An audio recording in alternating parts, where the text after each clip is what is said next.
Balik gym na nga si Kim Chu at bongga agad ang pasabog.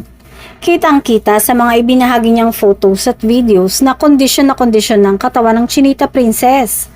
Malakas, toned at glowing. Marami ang napawaw dahil kahit minamani-mani lang niya mga mabibigat na bakal, effortless pa rin ang dating niya. Fit pero fresh, strong pero elegant. Hindi rin maiwasan ang inggitan at inspirasyon mula sa fans at netizens. Sa dami ng humanga sa transformation ni Kim, marami ang nagsabing siya na raw ang ultimate fitness inspo ngayon.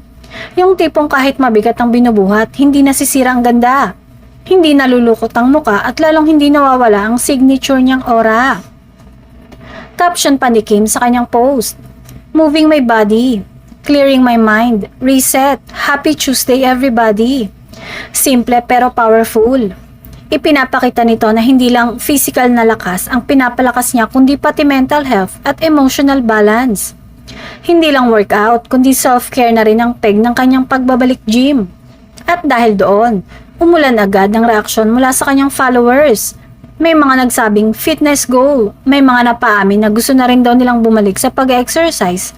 At may mga nag-comment pa na si Kim na raw ang motivation nila para maging healthy at active ngayong taon. Hindi lang ito basta pagbabalik alindog moment. Ito ay malinaw na mensahe na discipline plus consistency equals result. Patunay na si Kim Chu na hindi kailangan ng bonggang drama para maging inspiring. Minsan, sapat na ang tahimik na pagtrabaho sa sarili at tuloy-tuloy na effort. Sa ngayon, tila may pinaghahandaan si Kim sa pagbabalik nito sa bagong proyekto na aabangan muli ng mga fans.